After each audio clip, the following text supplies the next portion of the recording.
Queridos, eu fiquei na dúvida do que pregar.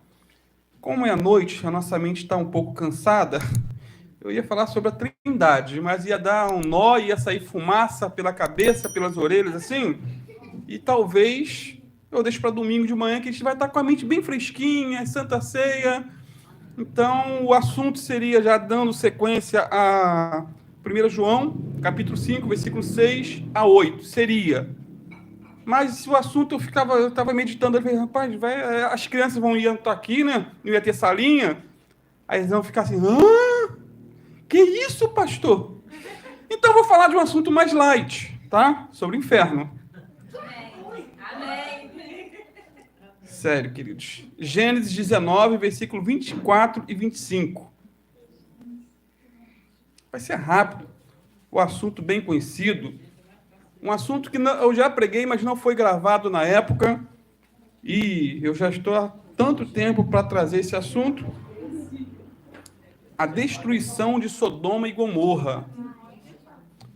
A Gênesis 19, versículo 24 e 25 apenas.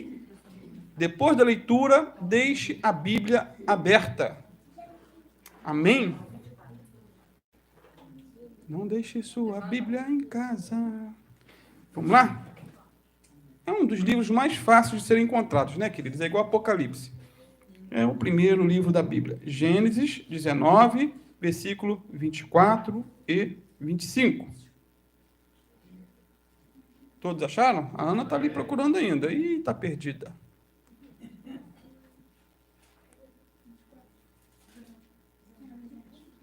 (19, 24, 25) diz assim a santa palavra de Deus.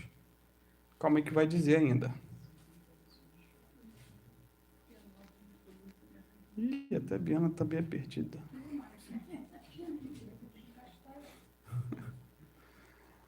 Amém, queridos. Diz assim então.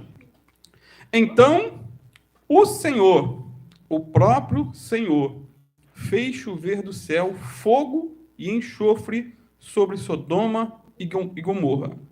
Assim, ele destruiu aquelas cidades e toda a planície, com todos os habitantes das cidades e a vegetação. Os irmãos podem se sentar, que o Senhor abençoe a palavra. Sente-se, não durma e deixe a Bíblia aberta. Amém, queridos? Irmãos, a Bíblia revela com cores vívidas, impactantes, que Sodoma e Gomorra, elas eram cidades condenadas, cidades prostituídas, entregues a práticas pecaminosas, as mais deploráveis possíveis.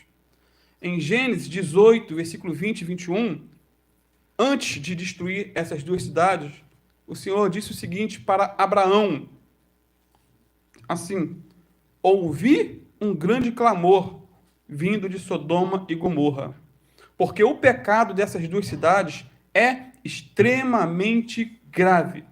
Descerei para investigar se seus atos são, de fato, tão perversos quanto tenho ouvido. Se não forem, quero saber. Sendo assim, os dois anjos foram enviados pelo Senhor a Sodoma. Quem já conhece essa história, eu acho que todos já conhecem. 2 anjos foram enviados pelo Senhor a essa cidade. Ló, sobrinho de Abraão, os recebe com muito amor, carinho. Ele era hospitaleiro, aprendeu isso com Abraão, recebeu pensando que eram 2 pessoas, porque eram 2 anjos, mas como pessoas. E há histórias atuais também de anjos que apareceram para as pessoas em forma humana e eram anjos. A Biana mesmo tem experiências assim, uma pelo menos com minha filha, que quase que certeza que foi um anjo. Depois o médico não estava lá e foi algo que identificou um problema que a Manu teve que operar um rim, e foi algo assim, sobrenatural. Então, esses 2 anjos foram e Ló os recebe. E fica os 2 na casa de Ló. Ló prepara ali um jantar. E quando eles estavam se preparando para dormir, Diz a Bíblia que os moradores da cidade cercaram a casa de Ló, desde o moço até o mais velho. Então, criança, jovem, adolescente, meia-idade, velho, todo mundo cerca a casa de Ló.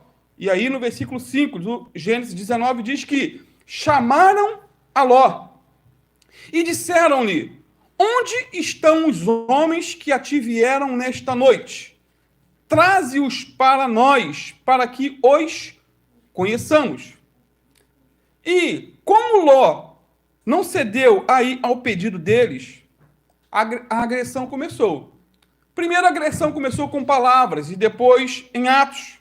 E esses loucos, esses devassos, né, eles estavam aí prontos para arrombar a porta quando os anjos feriram de cegueira todos aqueles homens. Versículo 19, versículo 9 a 17, olha o que diz. Os dois anjos, porém, estenderam a mão, puxaram Ló para dentro da casa e trancaram a porta. Depois, cegaram todos os homens, jovens e velhos, que estavam à porta. Ficaram cegos, todos estavam ali tentando invadir. De modo que eles se cansaram e desistiram de invadir a casa. Os anjos então perguntaram a Ló: você tem outros parentes na cidade? Tire-os todos daqui, genros, filhos, filhas ou qualquer outro parente, pois estamos prestes a destruir toda a cidade. O clamor contra ela é tão grande que chegou ao Senhor e ele nos enviou para destruí-la. Então Ló correu para avisar os noivos de suas filhas: saiam depressa da cidade, o Senhor está prestes a destruí-la. Os rapazes, porém, pensaram que ele estava brincando. Ele devia ser brincalhão, né? E quando falou sério, ninguém levou a sério. No dia seguinte, ao amanhecer, os anjos insistiram: rápido, tome sua mulher e suas duas filhas que estão aqui. Saia agora mesmo, ou também morrerá quando a cidade for castigada. Visto que Ló ainda excitava, os anjos o tomaram pela mão, e também sua mulher e as duas filhas, e correram com eles para um lugar seguro, fora da cidade, pois o Senhor foi misericordioso. E quando estavam em segurança fora da cidade, um dos anjos ordenou: corram e salvem-se, não olhem para trás, nem parem no vale. Fujam para as montanhas, ou serão destruídos. Queridos, a ordem foi para todos, pai, mãe e filhos. O que aconteceu posteriormente? Versículo 24 a 26. Então o Senhor fez chover do céu fogo e enxofre sobre Sodoma e Gomorra. Destruiu-as completamente, além de outras cidades e vilas da planície, e exterminou todos os habitantes e toda a vegetação. A mulher de Ló, porém, olhou para trás enquanto o seguia e se transformou numa coluna de sal. Esse é o relato bíblico. E eu creio literalmente que aconteceu como está escrito. Eu não sei se você concorda comigo. Você crê que literalmente? Crê mesmo que um Deus de amor fez isso aqui? Agora, será que existem evidências que comprovam que essas cidades realmente existiram? Será que hoje mesmo eu vi uma reportagem, eu estava almoçando, acho que em Biana, não sei aonde, estava no México com minha mãe, estava mostrando o Mar Morto, né? Pessoas indo lá se banhar, tomar banho, se lambuzando todo de lama, não sei quem viu essa reportagem. E é um lugar tão salgado, que ninguém morre afogado. Ninguém consegue se matar ali. Se quiser se suicidar em outro lugar. Ali não. Ela se joga a boia, de tanto sal que tem. Será que essas cidades existiram? Eu vou entrar com relação ainda ao Mar Morto. Certo teólogo liberal diz que essa história é mitológica, moralista, e que essas cidades nunca existiram. Queridos, um teólogo liberal é um sujeito com o título de pastor, teólogo, apóstolo, arcebispo e qualquer porcaria qualquer, que não leva a sério a Deus e nem a palavra de Deus. Ele é o livre pensador, ele fala o que quer, argumenta o que quer, não presta conta a ninguém daquilo que diz, e muito menos a Deus. Um outro teólogo liberal diz que essas cidades não foram destruídas pelo fogo e pelo enxofre, como a Bíblia relata. Esse sujeito diz isso. Mas que essa história foi inventada pelos mesmos pastores que inventaram o inferno para os pecadores. Ou seja, assim como o pastor inventou a doutrina do inferno, e inventou também Sodoma e Gomorra, dizem eles. Alguns críticos ainda dizem que a destruição dessas duas cidades foi criada por algum sacerdote escriba para ensinar uma moral assustadora e uma lição religiosa, mas que, na realidade, elas nunca existiram. Estão negando o que a Bíblia diz, mas não conseguem negar o que a arqueologia comprova. Amados, essas duas cidades não são lendárias, e muito menos mitológicas. Elas existiram e há dados, e mais dados, que comprovam esse fato. Não precisamos ficar só na crença, mas há fatos historiográficos e arqueológicos que comprovam, por A mais B, que Sodoma e Gomorra realmente existiram. Por exemplo, existe praticamente um consenso entre os arqueólogos de que Sodoma e Gomorra encontravam-se soterradas ou encontram-se soterradas na extremidade sul do Mar Morto, um mar que até hoje existe. Isso porque 3 cidades ao longo desse mar já foram escavadas. E segundo consta, elas foram eliminadas de forma abrupta. Algo assim, igual o que aconteceu com as cidades de Herculano e Pompeia. O Vesúvio, um vulcão, entrou em erupção e destruiu tudo, da noite para o dia. Então, assim mostram as escavações. Os arqueólogos encontraram nessas escavações camadas de cinzas cobrindo a superfície, indicando que essas cidades foram destruídas pelo fogo.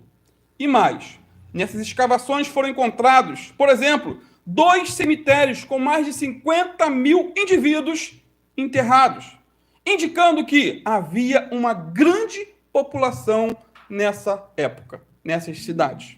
E mais, o famoso geógrafo grego Estrabão, nome bonito para botar no filho, imagina. Gente, eu ainda vou anotar, pegar um caderninho, como motorista de aplicativo, eu aconselho o Carlos a fazer, de vez em quando é cada nome que entra. Eu tento acertar o nome do passageiro, né, de vez em quando eu erro. Esse aqui ainda nunca peguei, não. Estrabão. É bom para poder quebrar um pouco, né, o assunto que é um tanto quanto tenso.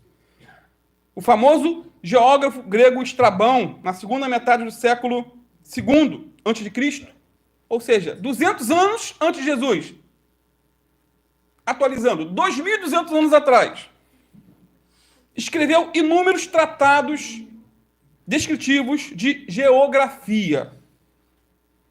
Ele afirmou conhecer a tradição preservada pelos moradores das cercanias do Mar Morto, segundo a qual existia ali uma cidade chamada Sodoma, que fora destruída. Ele escreveu o seguinte, nas palavras dele: são dignas de crédito as tradições chegadas até nós através dos habitantes, os quais asseguraram ter havido outrora 13 prósperas cidades nessa região. Afirma-se até que as muralhas de Sodoma, a cidade principal, ainda existem e que medem 60 estágios de perímetro. Estrabão diz ainda que o lago saiu do leito em virtude de um grande tremor de terra, tendo vomitado betume em ebulição, misturado com água sulfurosa, ao mesmo tempo que as rochas eram calcificadas pelas chamas que brotaram do solo. Diz mais, as cidades afundaram-se parcialmente nas entranhas da terra ou foram abandonadas pelos habitantes em pânico.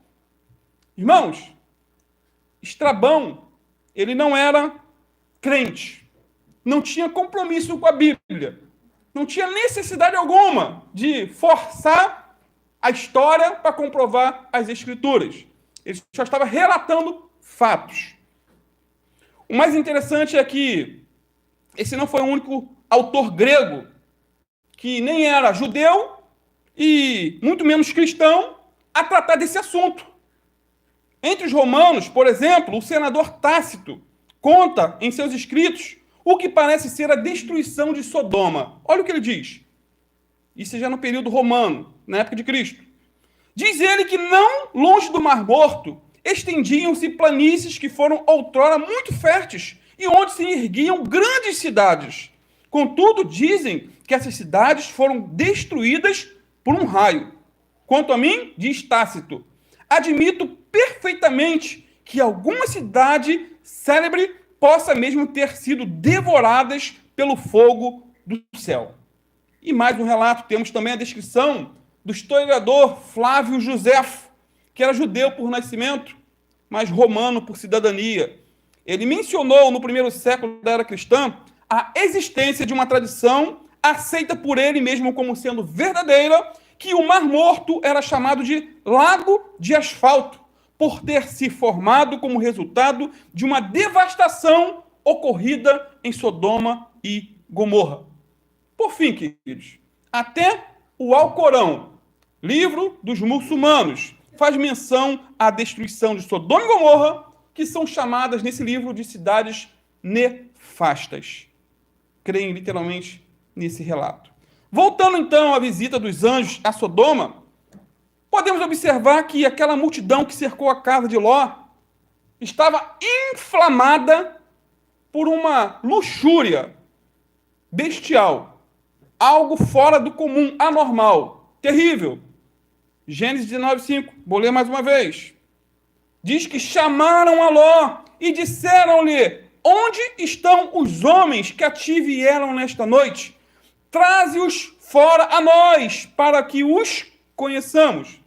Irmãos, a palavra conhecer nesse contexto significa que os homens de Sodoma e Gomorra queriam relacionar-se sexualmente com os visitantes de Ló, que eram anjos de Deus. Isso porque, desde o jovem ao velho, todos estavam corrompidos com práticas homossexuais. A bestialidade era tal que Deus não aguentou. E por repetidas vezes nas Escrituras, a destruição de Sodoma e Gomorra é escolhida como exemplo da ira de Deus contra o pecado. Não ficou só no relato de Gênesis. Em várias outras passagens, o Senhor vai retomar, vai voltar a esse episódio e mostrar a ira de Deus contra o pecado. Por exemplo, Isaías 1, versículo 9, olha o que diz: se o Senhor dos Exércitos não houvesse poupado alguns de nós, teríamos sido exterminados como Sodoma e destruídos como Gomorra. Em Lucas 17, 28 a 30, o Senhor Jesus também, declara o seguinte: como também, da mesma maneira, aconteceu nos dias de Ló. Comiam, bebiam, compravam, vendiam, plantavam e edificavam. Interessante que Jesus não falou do pecado em si, homossexual. Incluiu outras coisas rotineiras da vida. É pecado beber, comer, vender, plantar, edificar? Não. Só que eles estavam tão apegados nessa terra que se esqueceram do céu. Estavam tão envolvidos com o dia a dia, o comprar, o vender, trabalhar, as preocupações, ansiedades, que estavam nem aí. E Jesus continua: mas no dia em que Ló saiu de Sodoma, choveu do céu fogo e enxofre, e os consumiu a todos. Abrindo aspas, queridos. Veja que loucura. Cidadãos, pessoas que dizem que aquilo foi mitológico, estão dizendo que Jesus era um mentiroso. Porque o próprio Jesus fez menção às cidades. Então você vê até onde vai a loucura do ser humano em negar uma verdade bíblica. Provavelmente por uma questão moral. Provavelmente eles são ateus na prática. E Jesus continua: assim será no dia em que o Filho do Homem se há de manifestar. Sendo assim, queridos, a decadência moral de Sodoma era terrível, terrível, por pelo menos 5 motivos. Primeiro, porque era contra a natureza. Em Judas, versículo 7, diz que Sodoma e Gomorra e as cidades em redor se entregaram à imoralidade e a relações sexuais antinaturais.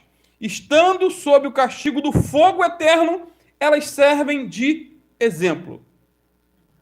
Servem de exemplo. O apóstolo Paulo, talvez pensando, na sua mente, em Sodoma e Gomorra, escreveu o seguinte lá em Romanos 1, 26 e 27.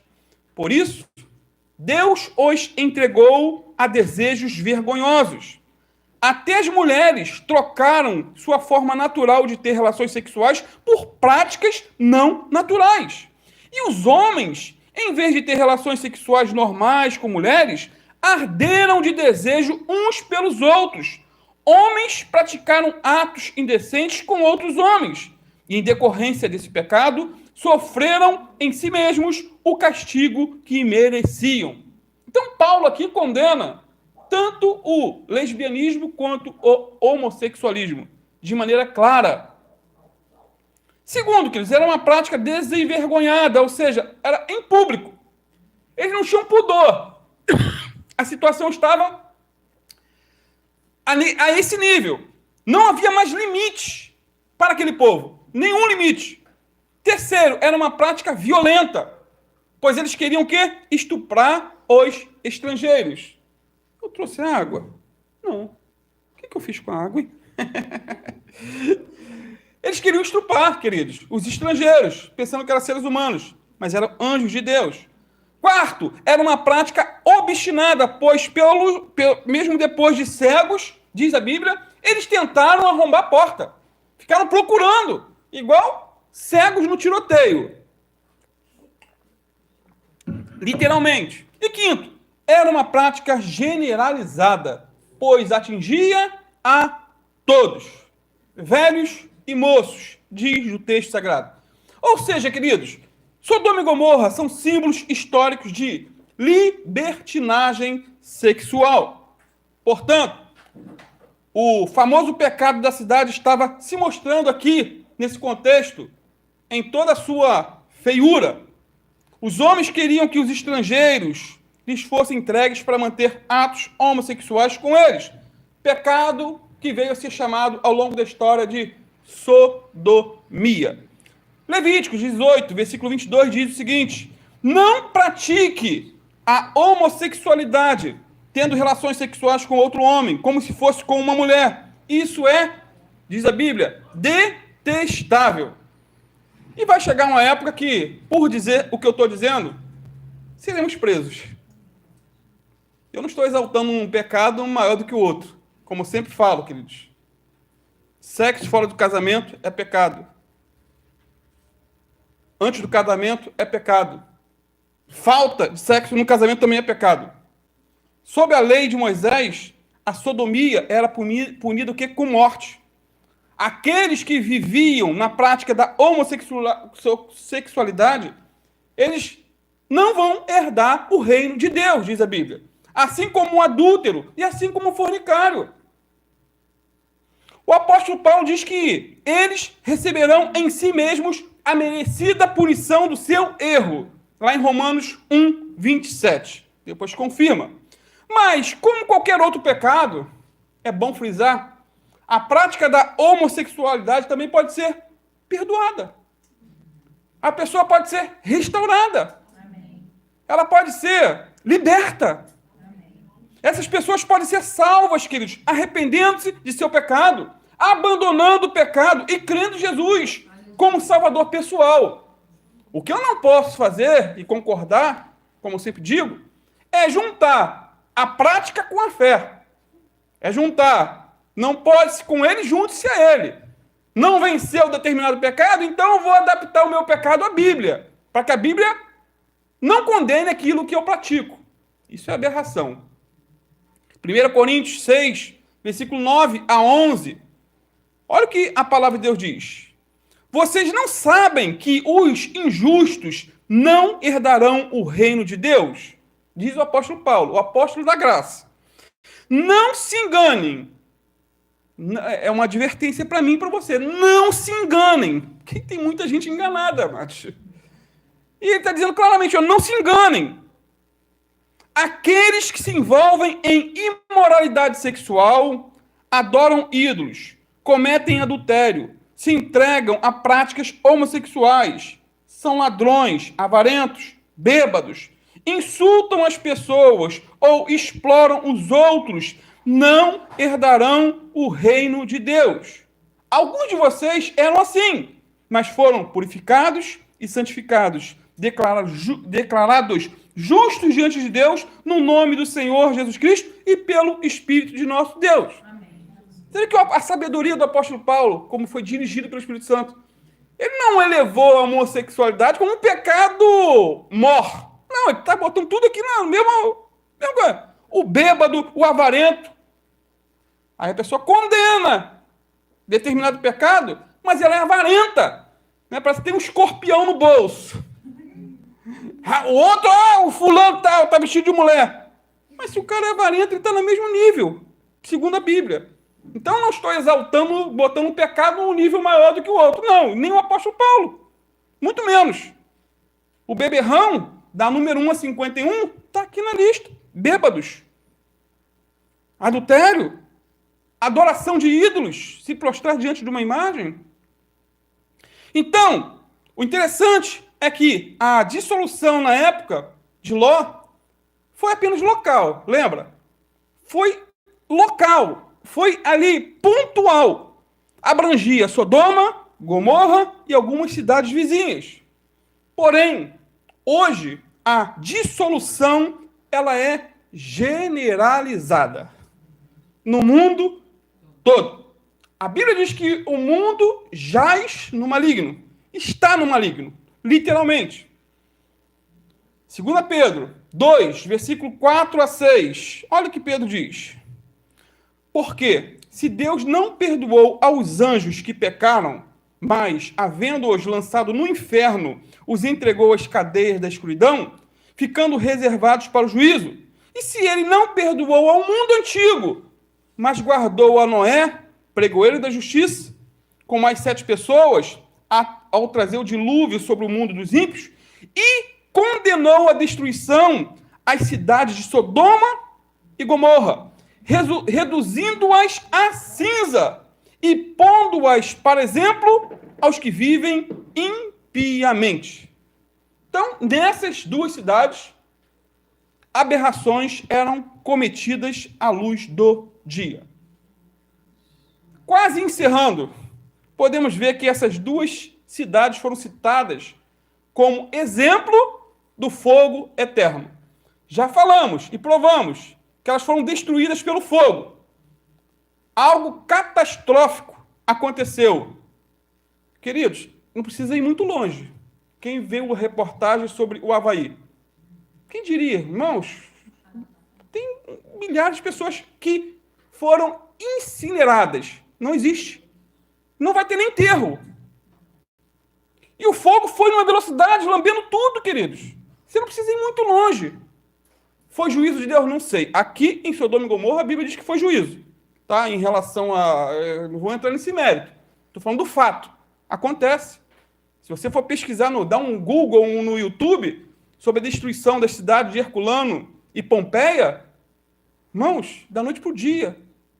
Um vulcão entrou em erupção e o pessoal ficou literalmente petrificada. Morreram instantaneamente. Então essas cidades ficaram como exemplo do fogo eterno. Em Judas 7, versículo 7, parte C, diz que elas foram postas por exemplo, sofrendo a pena do fogo eterno. Irmãos, o destino de Sodoma e Gomorra foi apavorante. O texto aqui não menciona um terremoto. Não menciona, mas poderia ter acontecido. Sim, Deus pode usar o meio. O texto diz que foi Deus que destruiu, mas Deus pode ter usado um terremoto, liberando da terra gases explosivos que, misturado com o depósito de enxofre da região, criaram uma cena espantosa. Irmãos, as cidades de Sodoma e Gomorra entraram para a história como símbolos do juízo de Deus. Repito, as cidades de Sodoma e Gomorra entraram para a história universal como símbolos do juízo de Deus. Os sodomitas entregaram-se à prostituição, repito, ao homossexualismo, e Deus os condenou, não somente a uma morte física, naquele contexto, mas a uma morte eterna, ao sofrimento eterno. Aquelas cidades impenitentes escarneceram da virtude. O fogo do céu varreu aquelas duas cidades do mapa de maneira instantânea, bem como outras cidades vizinhas. Elas foram completamente arruinadas pelo próprio Deus. Então, a destruição de Sodoma e Gomorra é um símbolo do inferno de fogo. Não tem como negar, e a própria Bíblia faz essa aplicação. Judas faz essa aplicação. Pedro faz essa aplicação.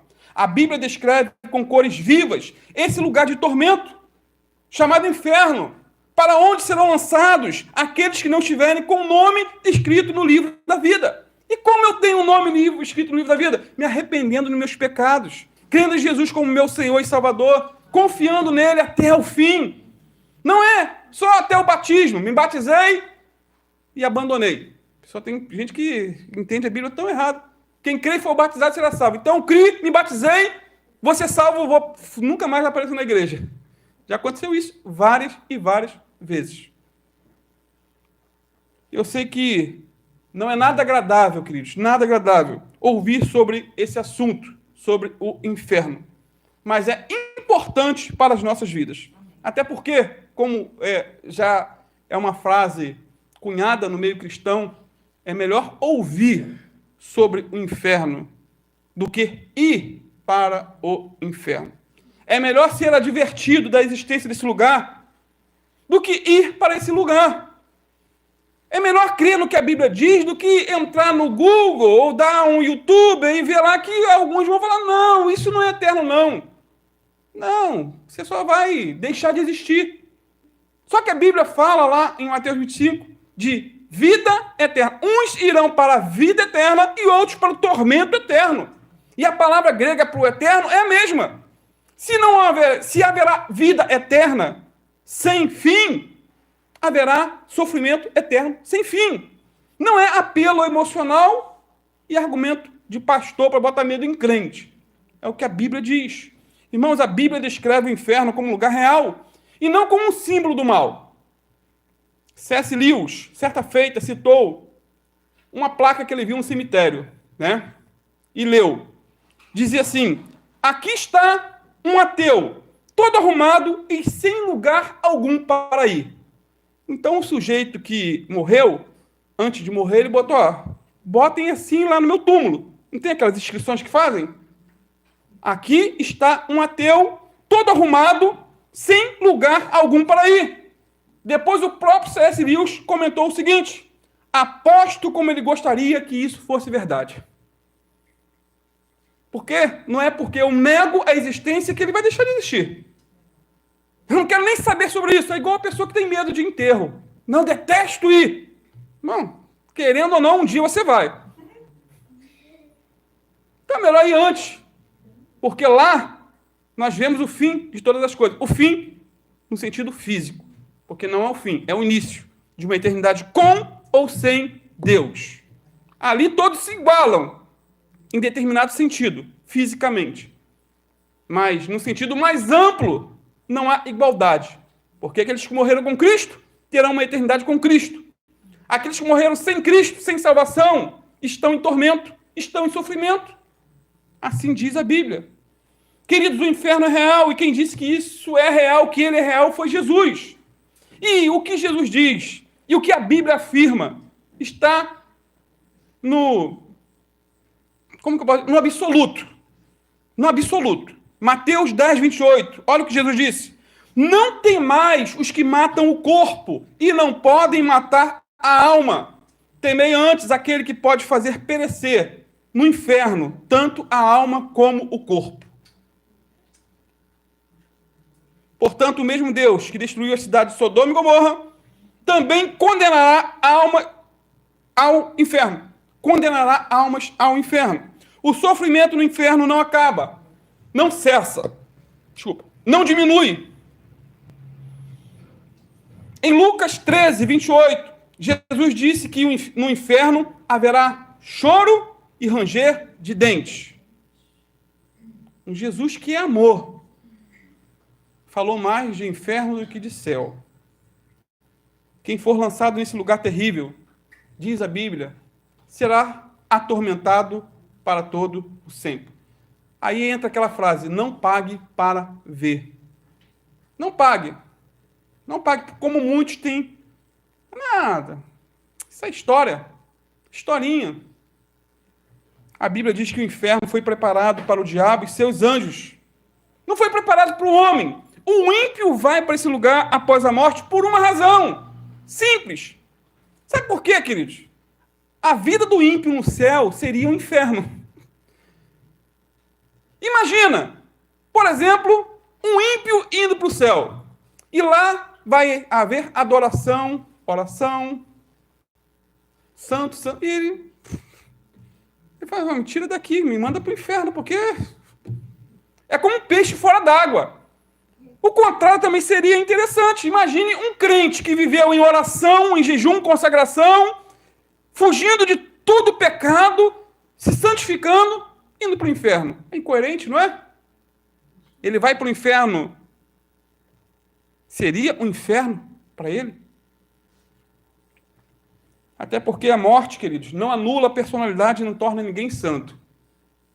Tem gente que pensa assim, fulano morreu velhinho. Esse dia eu peguei um ateu, 88 anos, médico famoso em Niterói. Eu tentei argumentar com A mais B sobre o evangelho, sobre tudo criado por Deus. Ele até falando de tantas cirurgias que fez, do cérebro, tanta coisa interessante. Eu falei, você acha que isso tudo veio do nada? Foi tudo evolução, sim.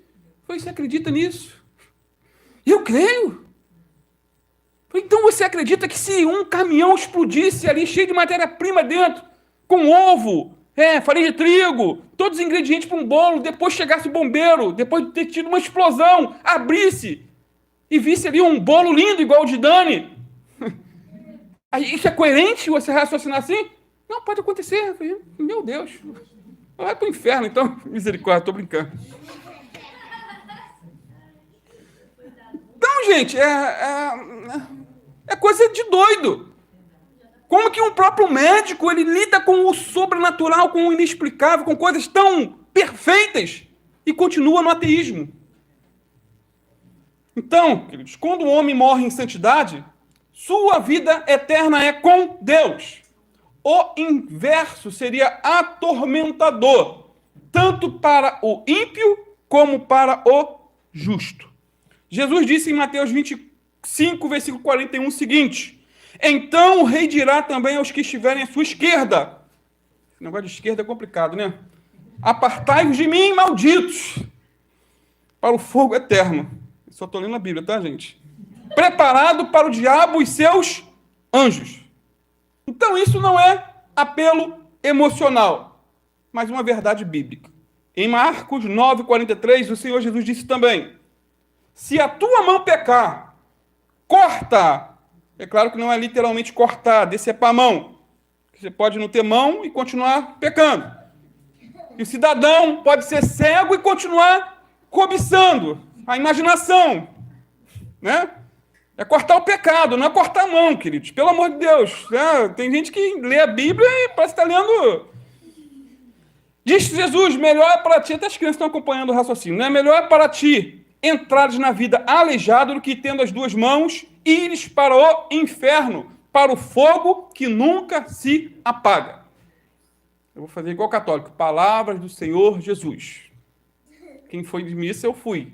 Assim que fala. Palavras do Senhor Jesus. Foi assim mesmo, Diguinho. Diguinho foi quase coroinha. Irmãos, que essa mensagem venha criar temor e tremor em nosso coração. As cidades de Sodoma e Gomorra foram destruídas por um Deus que é amor, mas que também é fogo consumidor. Não podemos destruir ou descaracterizar o Deus da Bíblia, que ama e pune. Hoje em dia você vai ver muito falar sobre Deus de amor. Deus é amor, não. Deus é amor, paz e vida, amor. Viva como quer, faça o que você quiser. No final, Deus é amor. Irmãos, Deus de amor destruiu 2 cidades. O Deus de amor, cansei de falar, matou Ananias e Safira na graça. Atos 5, dentro da igreja. E olha que eles ofertaram bem. Venderam um terreno, faça a conta por aqui um terreno, vamos dizer 100 mil reais. Eles deram parte, deram 50 mil. Mas disseram que tinham dado tudo. Mentiram ao Espírito Santo.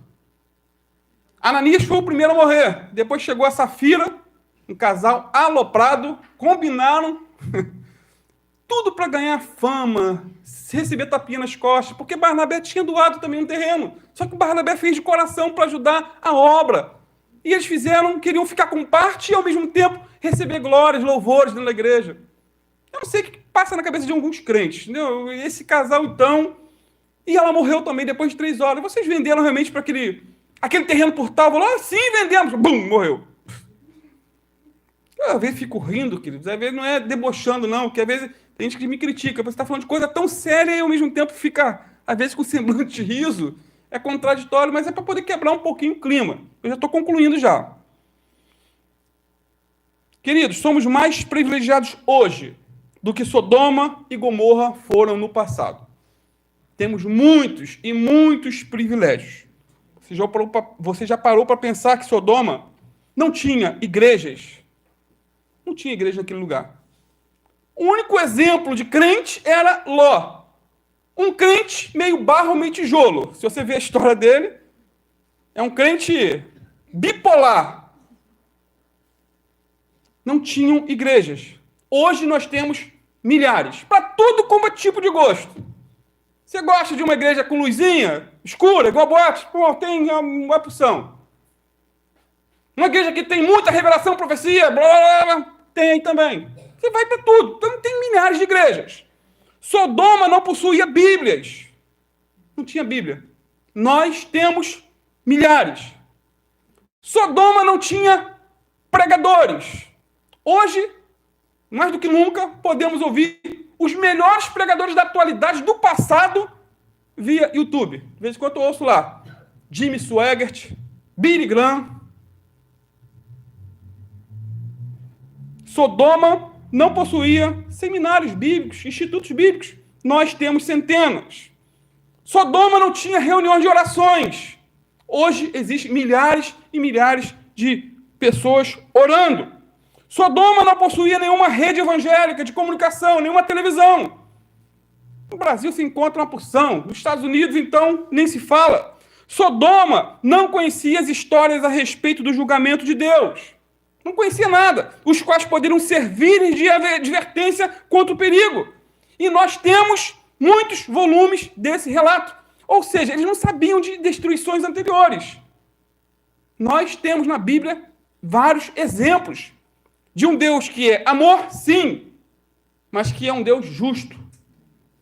Entretanto, apesar de todas essas desvantagens, Sodoma sofreu o castigo eterno e pereceu. E nós, apesar de tantas vantagens, podemos também perecer, se não vigiarmos. Jesus disse que a quem muito é dado, muito será o quê? Cobrado. Então a cobrança para nós é maior hoje, porque temos exemplos, não só de Sodoma e Gomorra, mas no período de Noé, o dilúvio, e tantos outros exemplos na Bíblia, queridos, na Bíblia. Agora, a única razão porque não somos consumidos pelo fogo da ira de um Deus santo, hoje, é a sua misericórdia. Uma misericórdia que, aliás, está sendo esticada ao máximo. Servimos a um Deus que é longânimo. Essa palavra longânimo é de longo ânimo. É uma paciência esticada ao extremo. Pare para pensar. Os prazeres do pecado só duram um período, mas os tormentos do inferno serão para sempre. Assim como aconteceu com as cidades de Sodoma e Gomorra. Que Deus nos ajude, amém? Nos guarde, nos livre de todo mal. Amém. Meu sonho é que todos aqui entendam a mensagem, se consagrem, orem com mais intensidade, busquem ao Senhor de verdade, que não brinquemos de ser crentes, queridos. Não brinquemos, mas levemos Deus a sério. Não só os adultos, mas as crianças, os jovens. E se você tem alguma pendência perante o Senhor, você ouviu a palavra e servimos a um Deus de misericórdia. E Ele está disposto a te perdoar, se você realmente se arrepender, confessar e clamar ajuda dEle. Os ouvidos dele não estão surdos para que não possa ouvir. As suas mãos não estão aleijadas que não possam socorrer. Mas diz Isaías, os vossos pecados fazem separação entre vós e o vosso Deus. Mas o arrependimento abre essa porta, quebra essa barreira. Amém? Vamos estar de pé.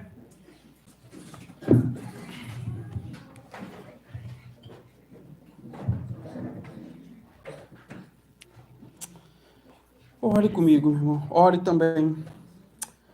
Pai amado, no nome do Teu Filho Jesus, a mensagem foi pregada, Senhor, dentro das minhas limitações. O assunto eu sei que não é muito fácil de ser tratado, Pai, porque eu estou incluído nele, Pai. Estou incluído porque eu não sou melhor do que ninguém aqui, Pai. Eu tenho os pés de barro, Senhor, e sou carente da Tua graça, da Tua misericórdia, da Tua ajuda, Senhor, e do Teu perdão, a cada minuto, a cada segundo. Lava nosso coração nessa noite, Senhor, com o sangue do Cordeiro. Ah, Senhor, crie em nós um coração do tipo que habitará nos céus, Senhor. Que, ao fecharmos os olhos aqui, que o céu seja um lugar de prazer, Pai. Um ambiente propício para as nossas vidas, para o estilo de vida que vivemos aqui nessa terra, Pai.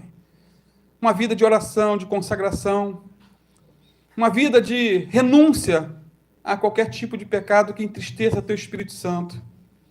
Ajuda-nos, Senhor, mesmo em meio ao corre-corre do dia a dia. Quem não vive, Senhor, no seu corre-corre, a luta pela sobrevivência é tão difícil, corre-corre é tão grande, mas que não percamos de vista, Senhor, a eternidade. Que possamos, Senhor, mesmo nesse corre-corre, estar ligados a Ti, Senhor. Mesmo no ida e vinda, no trabalho, dentro do ônibus, na escola, que possamos estar orando, Senhor, clamando a Tua ajuda, pedindo o Teu socorro. A Tua palavra diz, Senhor, Jesus disse, sem mim nada podeis fazer. E nós reconhecemos realmente que não podemos, Senhor. Sem Ti, não podemos fazer nada. Então, muda o nosso coração de dentro para fora. Transforma a nossa vida, Pai. Liberta-nos, Senhor, de tudo aquilo que tem entristecido o Teu Espírito Santo. Toda prática pecaminosa, Senhor, desde um adultério, a pornografia, a prostituição, a bebedeira, a inveja, a fofoca, a avareza, Senhor, tantas coisas que entristecem o Teu Espírito Santo. Infelizmente, tantas práticas como essas, Senhor, dentro da igreja hoje, Senhor. Tem misericórdia, Senhor, de nós, daqueles que estão vivendo nesse estilo de vida. Que haja arrependimento verdadeiro nessa noite, Senhor, para aqueles que vão ouvir, que haja uma transformação, Senhor, que haja temor e tremor, Pai, pela Tua palavra, que nunca venhamos duvidar daquilo que está escrito, Senhor, e nem tentar forçar o texto a dizer o que o texto não diz, Senhor. Tua palavra fala sobre o céu, Tua palavra fala sobre o inferno, Tua palavra fala, Senhor, sobre arrependimento, sobre pecado. Então ajuda-nos a ficar na Tua palavra, Pai, no nome do Teu Filho Jesus. Ah, Pai, fica conosco, mais uma vez eu te peço. Abençoa a nossa noite, a nossa ida para os nossos lares, que possamos nos deitar, Pai, essa noite com essa consciência, com esse pensamento.